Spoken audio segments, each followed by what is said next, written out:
ఆ సబ్జెక్ట్ లోకి వద్దాం. ఇంకా అది నెక్స్ట్ సబ్జెక్ట్. నేను అడుగుతున్నది నిన్న ఆయన చేసిన వ్యాఖ్యలు 2 రాష్ట్రాలకు సంబంధించి. Please confine your observation. చాలా క్లియర్. ఇప్పుడు ఆయన అన్న దాంట్లో నేను ఏమంటున్నానంటే, మనం అనే ముందు మన కమిట్మెంట్, మన ఆచారం కూడా చూసుకోవాలని కోరుకుంటాం.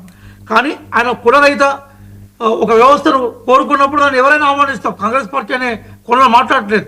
భారతదేశాన్ని అందరం భారతీయులుగా జీవించాలని ఒక తత్వం ఏదైతుందో ఎవరు మాట్లాడే మనం ఆహ్వానిస్తాం. కానీ దాని ముందు ఆయన స్వయంగా ఆచరించినప్పుడు దానికి విలువ ఉంటుందనే విషయాన్ని కాంగ్రెస్ పార్టీగా బచ్చు శ్రీనివాస్ గారి దగ్గరికి వెళ్దామంటే ఒకసారి బీఆర్ఎస్ నాయకులు తిరుపతిలో జరిగిన 2 ఏళ్ల కూటమి పాలన సక్సెస్ సభ అండి. దాంట్లో మాట్లాడుతూ ఆయన ఈ అబ్జర్వేషన్స్ చేశారండి, ఈ వ్యాఖ్యలు చేశారండి. కులాలకి పరిమితులు దాటి ఒక రాష్ట్రం ఎదగాలి, ప్రాంతీయత పరిమితులు దాటి మరో రాష్ట్రం ఎదగాలి. 2 తెలుగు రాష్ట్రాల గురించి ఆయన ఓపెన్గానే అన్నారు. ఆయన ఏమి ఆంధ్రప్రదేశ్ని భుజాన వేసుకొని తెలంగాణని కించపరిచే విధంగా అయితే ఎక్కడ మాట్లాడాల.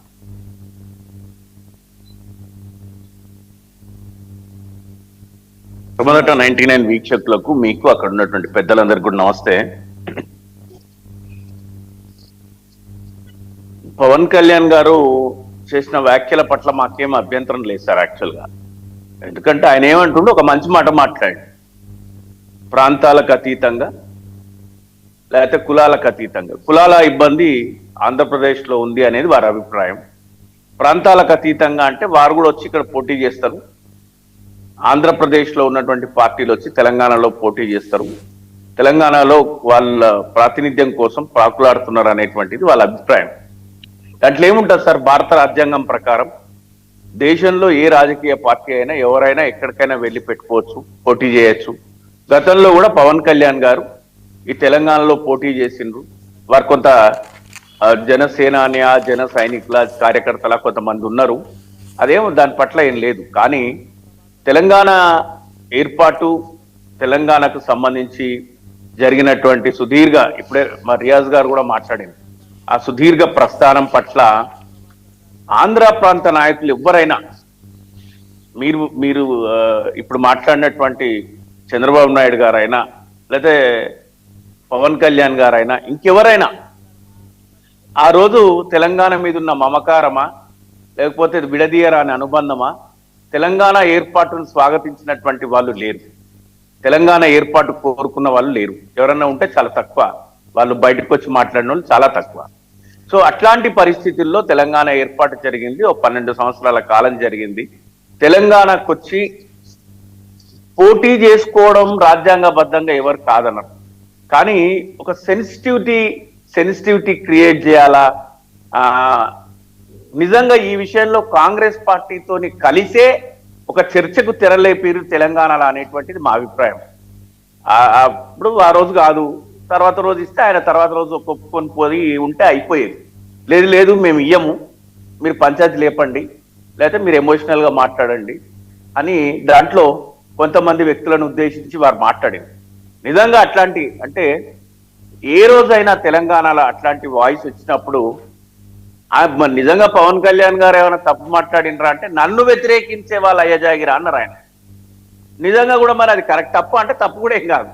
కానీ మరి తెలంగాణ ఎవరయ్యా జాగిరంటే తెలంగాణ ఏర్పాటు, దాని తీరు, అవన్నీ పట్ల ఓ 60 సంవత్సరాలు ఎంతో మంది త్యాగాలు, చనిపోయి కొట్లాట పంచాయతీ అయ్యి వచ్చిన తెలంగాణలో నిజంగా తెలంగాణలో పుట్టిన బిడ్డలు ఇది మాయ జాగిరే అంటారు.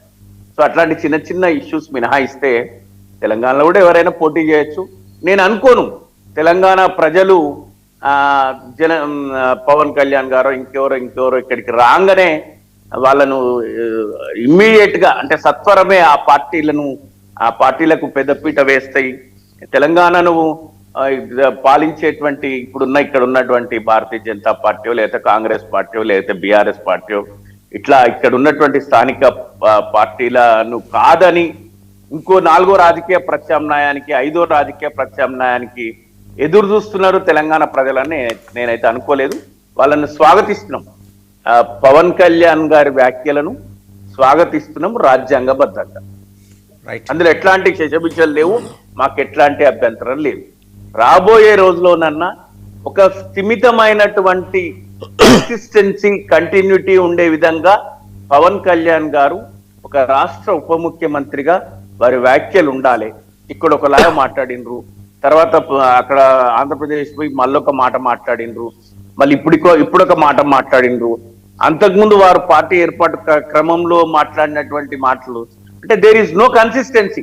ఎప్పటికప్పుడు అంటే మరి రాజకీయంగా ఎదగాలంటే ఇదే నిజము ఇదే కరెక్ట్ అని నమ్మినరా పవన్ కళ్యాణ్ గారు తెలియదు. అట్లా పవన్ కళ్యాణ్ గారు కొన్ని వ్యూహాలు ఉంటాయండి, ఆయన కూడా కొన్ని వ్యూహాలు ఉన్నాయి అన్ని మీకు. నేను అది ఇప్పుడు వాసుదేవన్ గారు నేను ఏమంటున్నా అది నేను తప్పని కూడా అనట్లే, ఎందుకంటే వారి వైపు నుంచి అది కరెక్టే ఉండొచ్చు, అందుకోసమే అట్లా మాట్లాడుతున్నారేమో. కానీ మేధావులని చెప్పుకునేటోళ్ళు, తటస్థులని చెప్పుకునేటోళ్ళు, వివిధ రాజకీయ పార్టీలు, ప్రజలు ఇవన్నీ గమనిస్తుంటారు కదా. ఒక కంటిన్యూటీ కన్సిస్టెన్సీ ఉంటే బాగుంటది.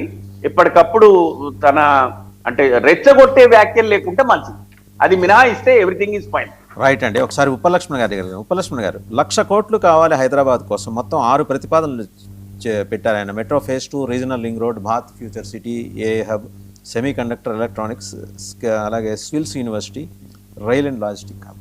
దీని అన్నిటికీ లెక్కలన్నీ ఇచ్చి మొత్తం కలిపి 1,00,000 కోట్లు ఒక్క హైదరాబాద్ కోసమే. తెలంగాణ ముఖ్యమంత్రి చాలా బోల్డ్గా వెళ్ళారు, అడిగారు, ప్రధానమంత్రితో కూర్చున్నారు.